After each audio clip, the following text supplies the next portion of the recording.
Production funding for Behind the Headlines is made possible in part by the WKNO Production Fund, the WKNO Endowment Fund, and by viewers like you. Thank you. Memphis City Councilman and candidate for Mayor Frank Colvett tonight on Behind the Headlines.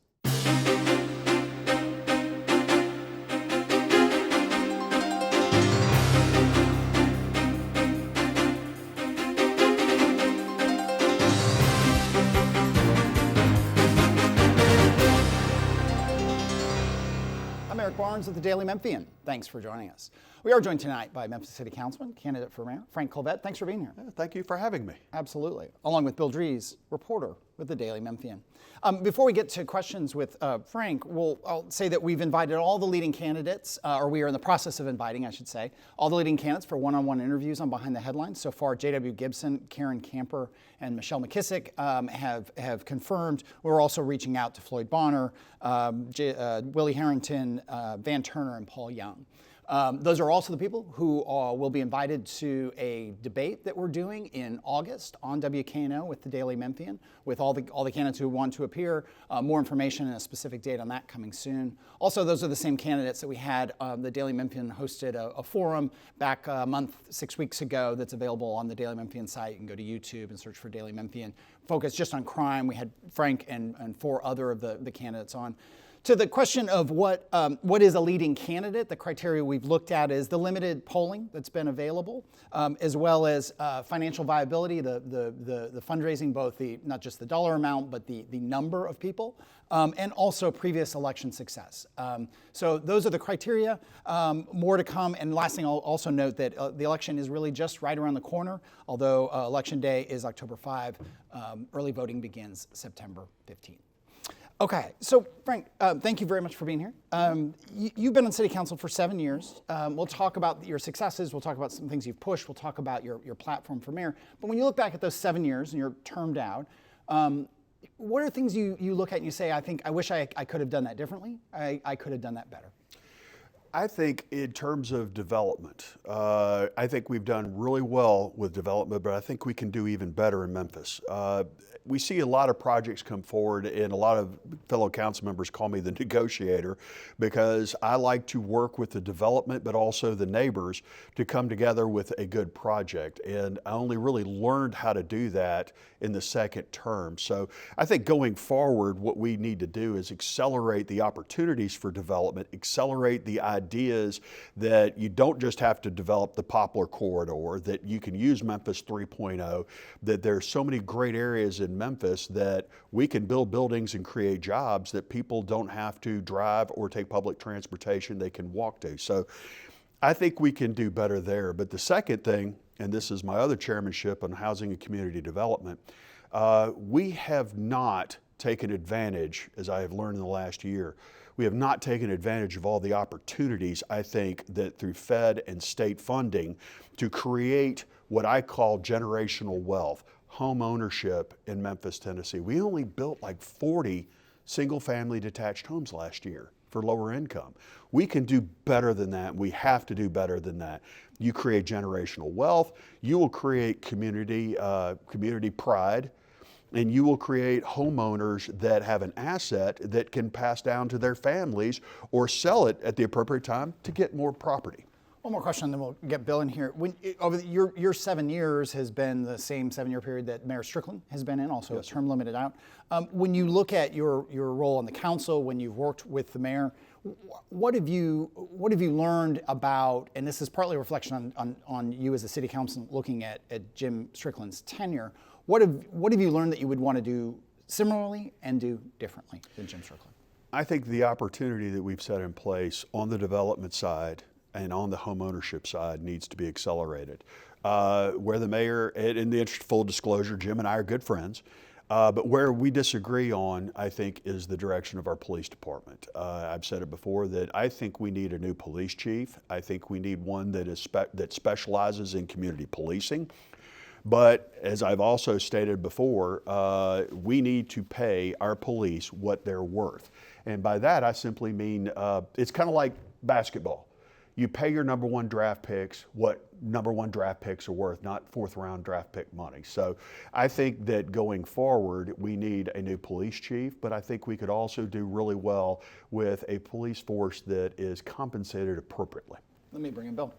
And the council has wrestled with that, because what happens is pay raises have been proposed for police and fire, noting their status and the need to build the complement, particularly of the police department, to 2,300 police officers.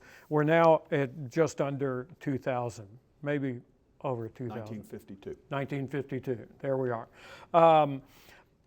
How do you then deal with other city employees who go, well, wait a minute, we're vital to the city in a different way. Where is our pay raise? Well, with inflation, obviously the cost of milk and bread has gone up, and I get that. But the way I look at it primarily is Memphians now are pumping gas with their head on a swivel. Memphians now will not go to the grocery store after dark. We must address the crime issue first and foremost, or there won't be a Memphis that we know, that we've known in the past, left for anyone to serve. So what I would say to all our employees is bear with us. And also, as I've learned in my years of being a private small business owner, look, I'm the kind of mayor that when I win this thing, I'm looking for everybody's resume. I'm looking to hire the best and the brightest, and I'm looking to retain the best and the brightest, and I will pay what they are worth. But priority one needs to stay priority one, Bill, and that is we need to make our streets safe. Let's talk about housing. The city has an affordable housing trust fund under Mayor Strickland's leadership. Is there enough money in that to help affordable housing projects pencil out, so to speak? One thing, the answer is it's never enough, okay, on housing. And the reason I say that is I'm not interested. Section 8 vouchers are only good for rentals, not for buying a house. And that's reason for this grant program that we've set up. One, I don't think that we have gone after all the Fed and state money that we can possibly get to accelerate this even farther. Two, I don't think we've gone after enough Fed and state money for the building and development side of it. So where I'm going with that is that it's never enough. And if we are truly going to change the arc of Memphis, it is that kind of generational wealth that we can create through home ownership that I think changes Memphis in the long term. And to your point, and to your earlier point, you're talking about single family homes. Much of the effort in affordable housing has been some subdivisions, but it's also been apartments. You would change that? I would change that in this regard. Over 60% of Memphians rent. Okay, that is a phenomenally, dangerously high level. That also means that those who rent don't necessarily, because we have all had apartments before, and we treated it a certain way, but we treat our homes totally different. Okay, so where I'm pushing on this is the Section 8 and the vouchers. Look, there are folks that need to rent. Okay, their credit scores are where they are, but I think that there are plenty of hand raisers out there, as I call it, that want to get into the process, want to own that home, that condo, that duplex, that triplex, that creates, again, the generational wealth and the community pride. I think, personally, I think the system is, I won't say rigged, but I don't like the current system. It forces people to rent. It encourages them to rent.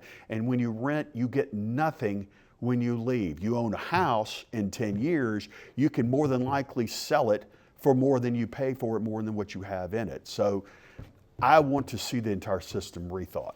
How do you scale that kind of affordable housing? Because as things stand now, you can do a house, you can do a subdivision, but when it gets beyond that, then there starts to be resistance from the folks that we've talked to here around this same table who are trying to make these projects work. That's where I think my experience in the development through my contracting company and my experience with developers comes hand in hand. And I don't think I will be the first mayor that is extraordinarily pro-development, almost from a genetic standpoint of my growing up and my career. So when you turn around and want to make the numbers work, what I would envision is a housing director under the mayor, under my administration, whose sole purpose is to get from a hand raise into a home, streamline the system.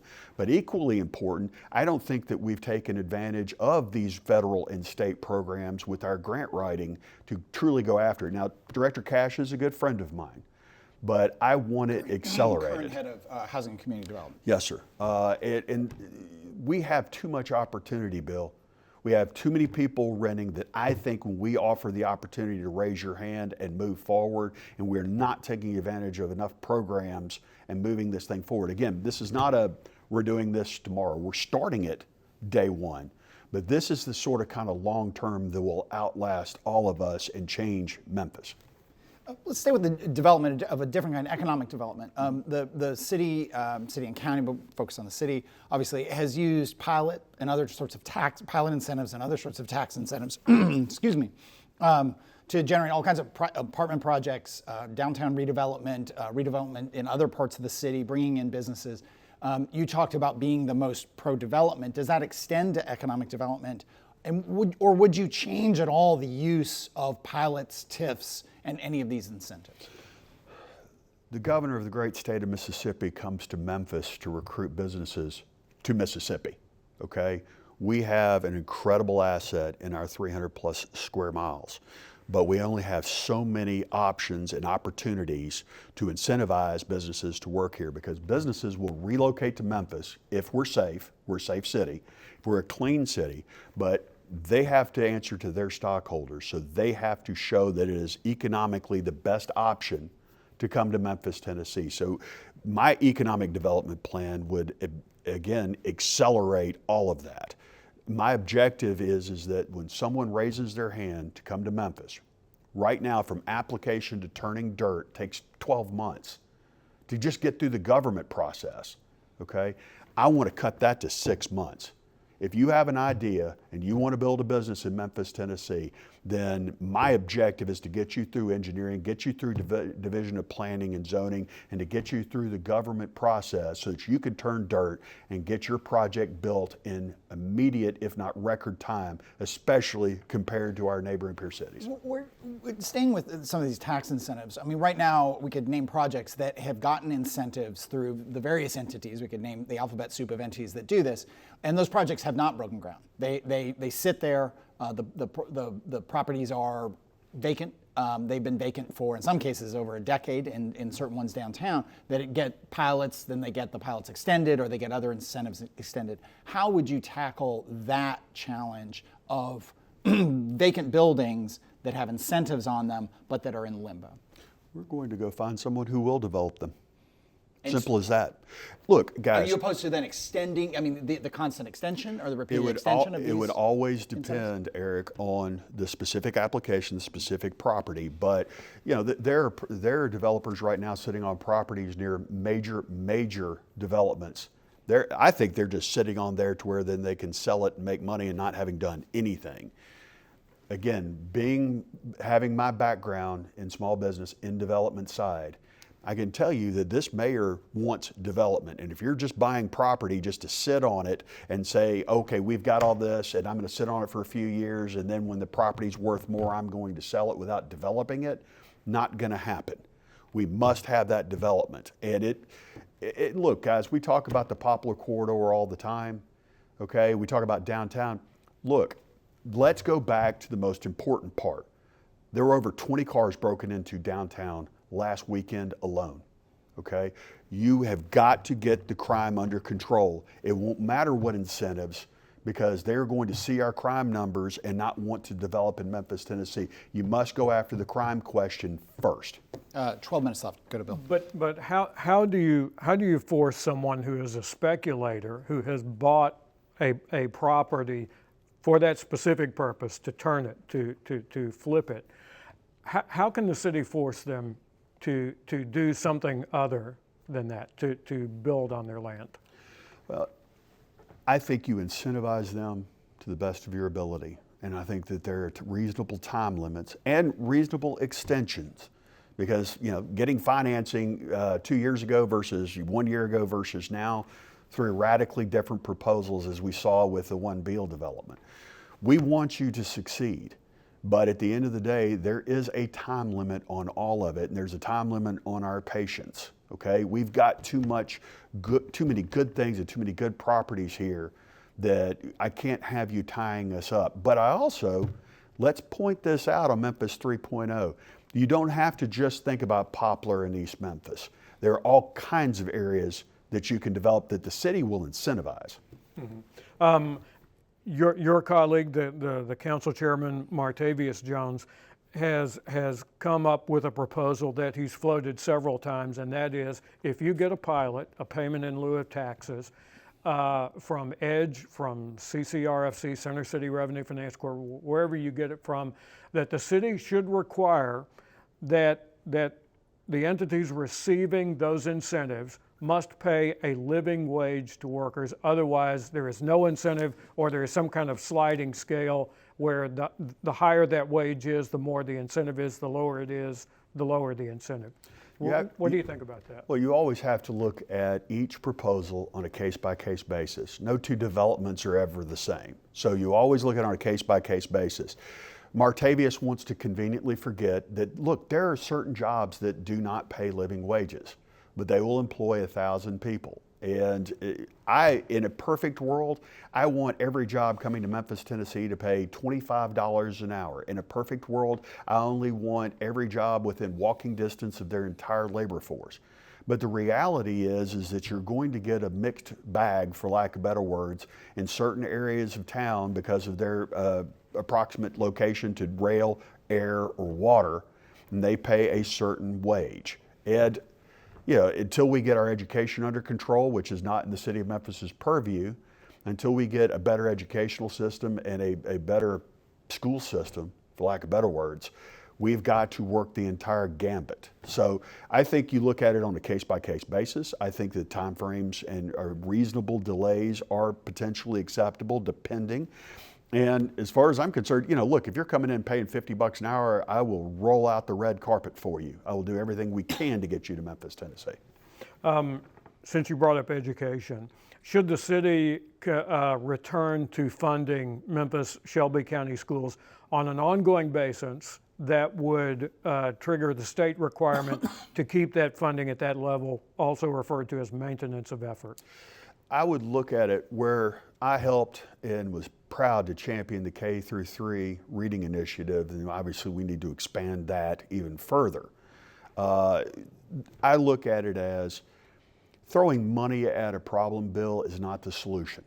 Right? One thing I learned in business and one thing I've learned on council, creating government to create more government is never a solution. Throwing money at a problem is never a solution.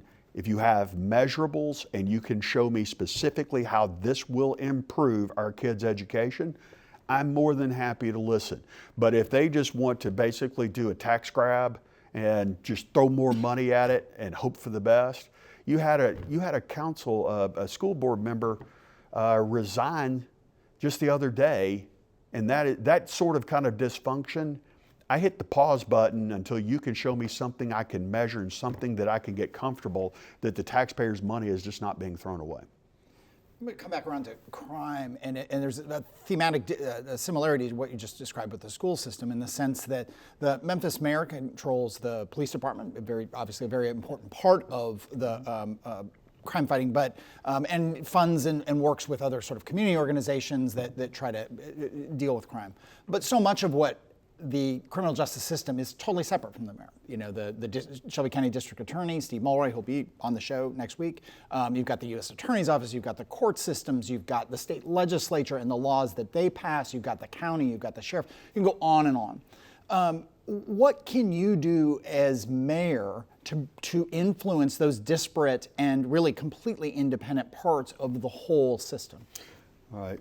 First things first, I call it walking and chewing gum.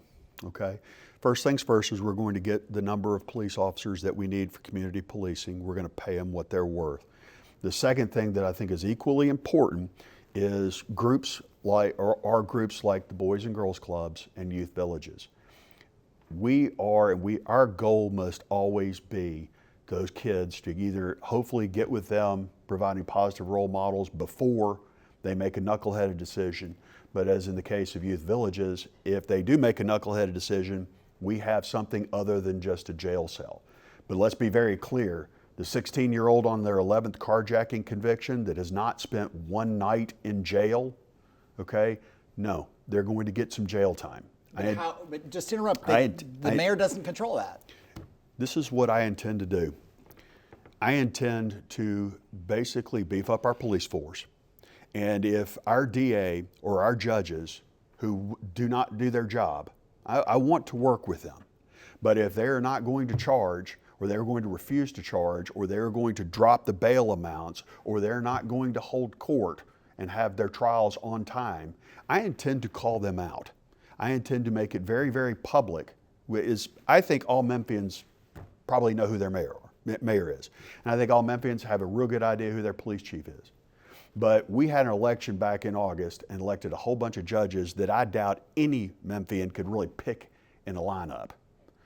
Memphians need to know exactly who these judges are. They need to know exactly who, if they're holding trial, holding court, if they're seeing the cases. Memphians deserve to know exactly who's setting these bail amounts. Memphians need to know exactly who is refusing to charge criminal acts because that just doesn't fit their political philosophy.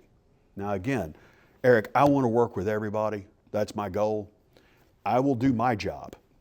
The police will do their job. But I intend to make it very, very clear to the public that if the other team members aren't doing their job, everybody's going to know exactly who they are.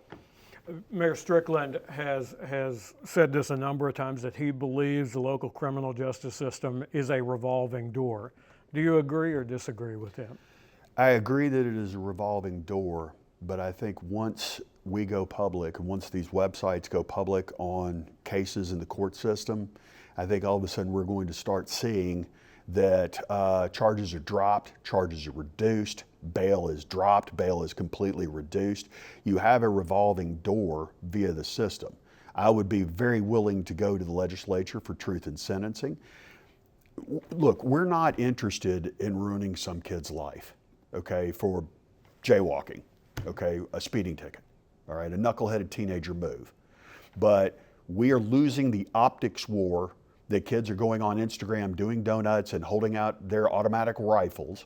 We are losing the optics war where a guy shot at a police officer at Huey's and then is on Instagram laughing, walking out of court. So I intend to begin the optics war that if you commit a crime, a serious crime especially, we're coming after you. And if people are not going to do their job in the judiciary or the legal system, I intend to make sure everybody knows that. So it's the power of the pulpit. Yes, sir.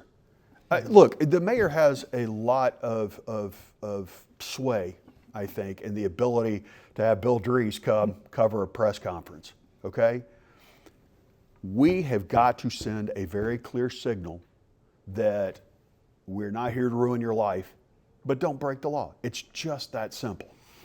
To your point about the legislature, the relationship, I think everyone would agree, certainly has been better than it is currently. How would you work with the legislature, especially on issues like open carry of guns? Is that an ongoing discussion, or is that a done deal? It's not going to change. Y'all need to edit this out. I want to thank y'all. These are awesome, tough questions. This is good stuff. Let's do this. We don't edit out. I want to do this, guys. I want to do this again. Look, I'm a Republican. I'm a card-carrying NRA, okay? But and what may work in 93 other counties, I don't think works in Memphis and Shelby County. I think you should have a permit and go through the classes if you are going to carry a pistol, okay? I also, and think of it from just an optics standpoint, okay? We're in Huey's, and a bunch of kids come in with a bunch of hand cannons strapped to their sides. people start to get very, very uncomfortable, even if they're just carrying it for their own protection.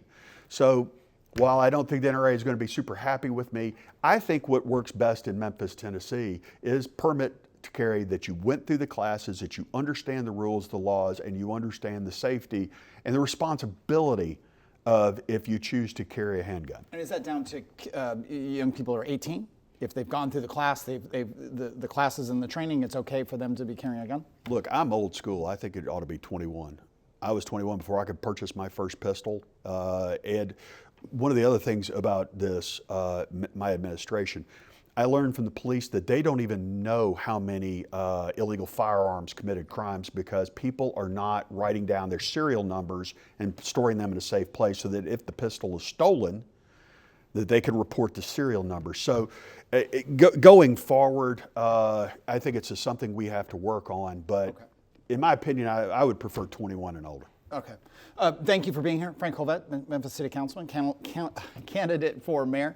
Again, if you missed the early part of the show, we have 8 candidates that we'll be inviting to have on the show over the course of the summer leading up to early voting in September 15th. J.W. Gibson, Karen Camper, and Michelle McKissick are all scheduled to come up in the next month or so. And we'll also be reaching out to Floyd Bonner, Willie Harrington, Van Turner, and Paul Young. As I mentioned earlier, next week we have Steve Mulroy, the Shelby County District Attorney, on the show. And week after that, we'll have Germantown Mayor Mike Palazzolo and State Senator Brent Taylor.